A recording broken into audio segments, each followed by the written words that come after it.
Soy Ismael García Villarejo y esto es Finanzas.com al cierre de los mercados europeos. Hoy es 27 de septiembre.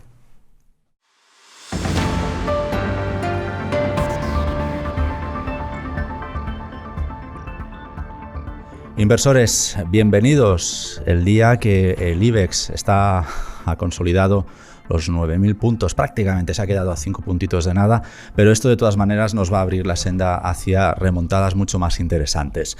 El día en el que el IBEX ha sido el mejor mercado de Europa, impulsado por la banca y por las empresas turísticas, y el día en el que los mercados pues, se han movido sin sorpresas después de las elecciones en Alemania, pues ganando el DAX, incluso esta mañana empezaba fuerte, con un 1% después de consignar que nada se salía del guión, y lo poco que se salía del guión eran buenas noticias para los inversores, y es que los partidos de extrema, tanto izquierda como derecha, perdían menos votos, quedando de alguna manera reflejado que los alemanes decidían dar más respaldo a las distintas opciones de centro. Con este escenario, evidentemente, los próximos meses de negociación, que van a ser durísimos en cuanto a la lucha política, se van a ver pues, desde una perspectiva de tranquilidad, al menos desde los parques financieros. Y hoy nos acompaña Giorgio Semenzato. ¿Qué tal, Giorgio? Bienvenido. Muy buenas tardes, Ismael, y a todo el mundo. Giorgio es CEO y cofundador de Finesense. Giorgio, cuéntanos, de los elementos de actualidad que tenemos sobre la mesa, ¿hay alguno que te preocupe en especial, que tenga especial inquietud, que te saque de tu hoja de ruta a medio y largo plazo? En nuestro caso, desde Finesense, por el modelo de inversión que tenemos, que es indexado a la economía mundial y orientado a largo plazo, realmente no hay ningún factor puntual o transitorio que tanto, por supuesto, ningún factor micro, pero también macro nos preocupe.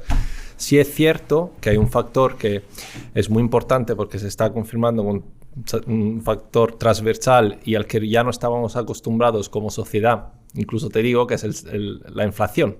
La inflación es algo que llevamos tiempo, ¿no? Sin verla, y de repente pues, ha vuelto a aparecer y con fuerza, ¿no? La inflación, como sabemos, no es tan solo un factor que afecta de forma profunda a los mercados, sobre todo en el corto plazo, sino también que al propio poder adquisitivo del ahorrador, el inversor. Y en este caso, nosotros, por nuestra propia experiencia, vemos que hay un problema bastante grande en España, donde hay 1 billón de euros, a día de hoy más de 1 billón de euros, pues depositado en cuentas corrientes a la vista que te dan 0 y en depósitos que te dan 0, con lo cual el rendimiento neto para ese inversor es -3, ¿no? Que es la inflación que estaba viendo. Y eso efectivamente es un factor preocupante para decenas de millones de familias, a día de hoy me atrevería a decir. Y es un problema que no tan solo es muy grande y muy endémico ya en la sociedad española, sino que tampoco vemos que haya muchas soluciones, sobre todo que vengan del mundo tradicional, de las gestoras o de la banca tradicional, que se estén demostrando eficaces y útiles, ¿no? Para contrarrestar este efecto. Nosotros desde Finesense, como tenemos una propuesta de valor que es totalmente orientada a facilitarle la vida a nuestros inversores y hacerle la vida mejor y más tranquila, tanto en el presente como en el futuro, incorporamos todas las herramientas, tanto para contrarrestar a la inflación, por supuesto, sino cualquier otro tipo de riesgo puntual o de corto plazo de mercado, ofreciendo una solución perfecta que pasa por tener una cartera globalmente diversificada, tanto en renta variable como en renta fija, como en activos reales, alrededor del mundo en más de 22.000 posiciones, lo cual te ofrece no tan solo una cobertura natural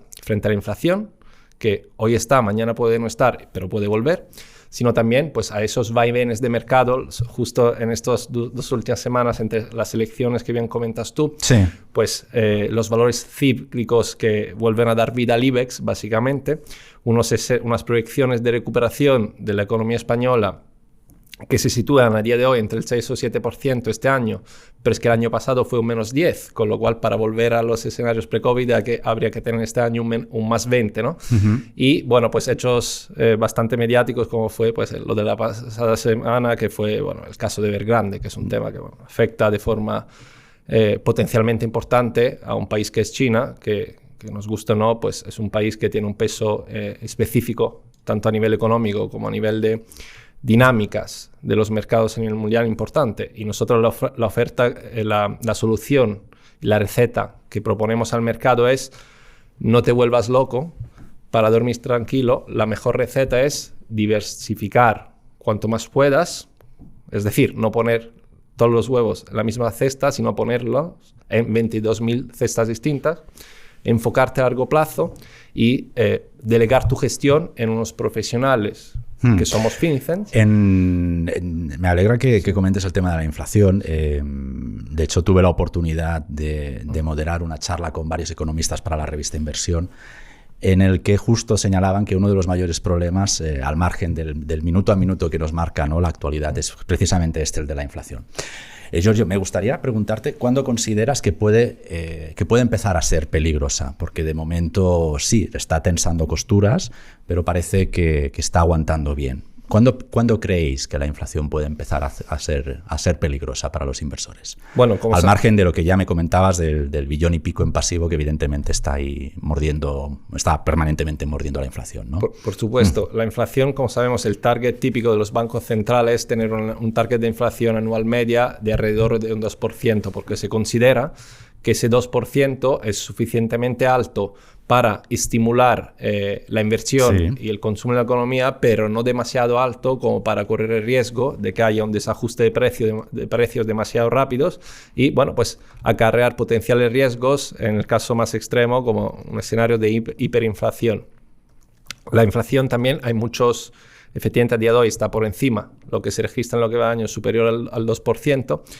Y, bueno, pues hay distintas escuelas de pensamiento. Hay muchos analistas que coinciden de que, de hecho, la mayoría de momento, de que es un efecto más bien de rebote, llamémoslo, donde ha habido una contracción del consumo y de la producción el año pasado, y bueno, pues ahora pues de repente pues se está reactivando todo el consumo, con lo cual pues hay ese efecto, se llama efecto base, ¿no? Pero sí, potencialmente, pues de hecho los bancos centrales, sobre todo el de Estados Unidos últimamente, pues ha empezado a ser más contundente en declarar escenarios relativamente a corto o medio plazo donde, bueno, pues se van a subir los tipos de interés para tratar de paliar, entre otras cosas, pues el potencial riesgo de una inflación que crece demasiado rápido.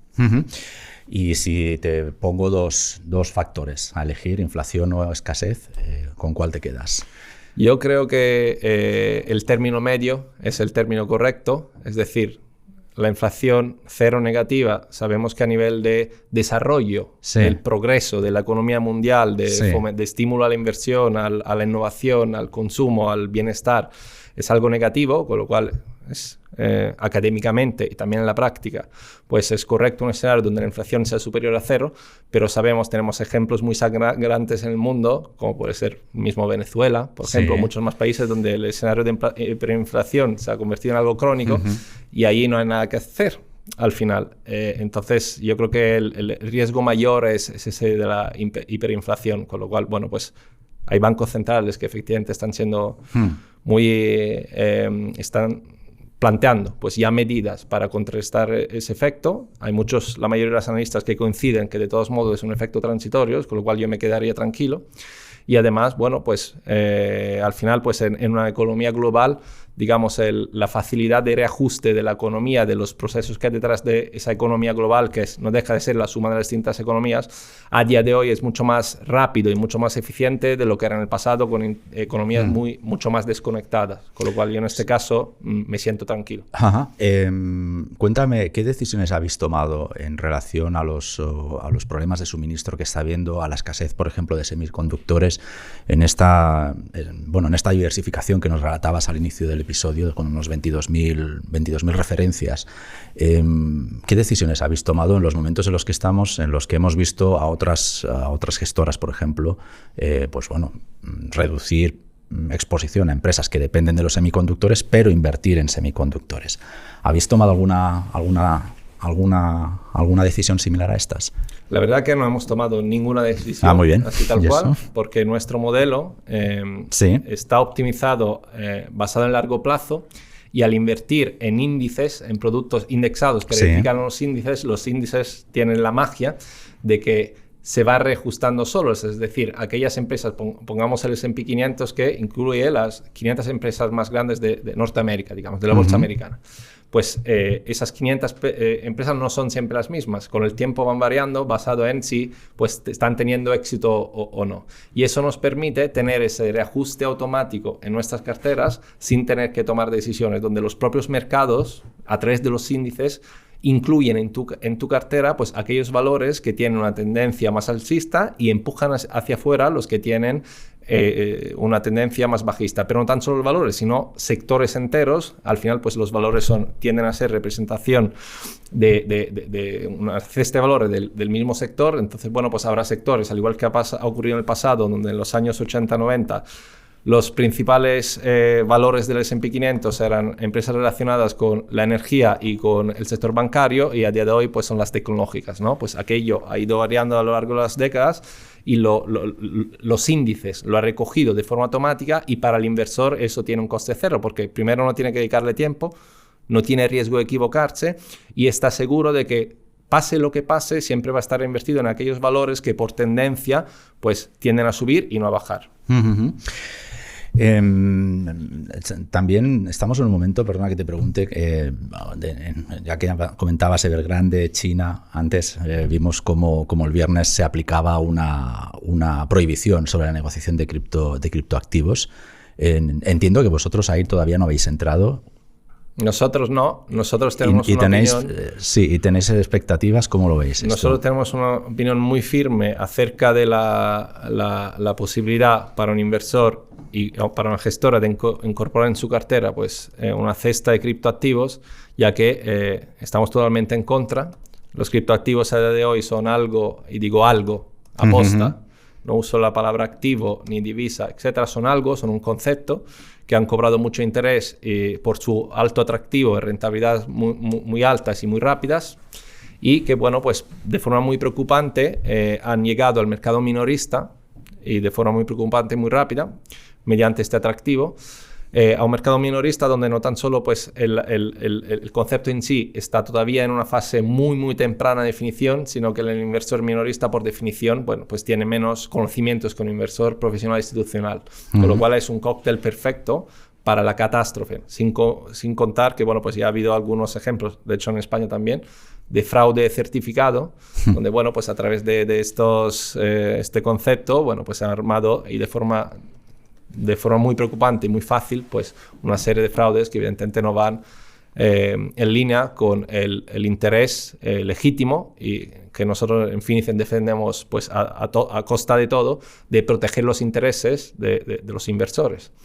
Y entonces consideramos que es un fenómeno que es potencialmente ya en la realidad muy peligroso para el inversor minorista, y nosotros no contemplamos pues la inclusión de criptoactivos en nuestras carteras. ¿Qué libro tienes sobre la mesa? Pues tengo un libro que es bastante, icónico, que es El pequeño libro para invertir con sentido común. Pero el sentido común, que siempre dicen que es el sentido menos común, ¿no? Exactamente, el más escaso. El más escaso. En muchos casos. Que lo escribió, pues es una traducción al castellano del libro original, que lo escribió John Bogle, que fue el fundador de Vanguard. Vanguard es la segunda gestora del mundo más grande, junto con BlackRock, y la primera para la inversión indexada. Y este señor, bueno, pues en este libro pues recopiló una serie de aprendizajes y de conceptos muy sencillos pero muy efectivos para que un inversor tenga éxito. Y entre otras cosas, pues nosotros pues en ese afán didáctico pues tratamos de difundir este libro, que sí, repito, pues acaba de traducirse al español, pues para que todos los inversores tomen conciencia de conceptos. ¿Y cómo sabemos si un inversor tiene sentido común o no? Pues primer parámetro es si es un inversor que se toma en serio la gestión de su dinero. Ese es un inversor que tiene sentido común. No es un inversor que tiene sentido común, pues un inversor que busca emociones o juego o alguna dinámica, ¿no?, de este estilo en la gestión de su dinero. Para ello existe el casino, ¿no? Y segundo, para mí es un factor muy importante, un inversor que tiene visión de largo plazo. Los mercados en el corto, está demostrado ya científicamente por décadas y décadas de datos, son totalmente impredecibles, y lo demuestra también el track record malísimo que suelen tener la mayoría de gestores activos. Entonces el largo plazo es cuando, a través del largo plazo es cuando pues la inversión cobra sentido, donde los retornos tienden a la media, con lo cual a esa convergencia, ¿no? El riesgo disminuye y al enfocarte en largo plazo tú como inversor puedes tener pues una probabilidad infinitamente más elevada de batir en rentabilidad a aquellos inversores pues, que están apostando en el corto. Giorgio, muchísimas gracias por hacer podcasting con nosotros esta tarde. A todos vosotros, un placer. Y a vosotros, amigos inversores, sabed que tenéis el tiempo real en finanzas.com. Gracias, como siempre, por el privilegio de vuestro tiempo. Hasta la próxima.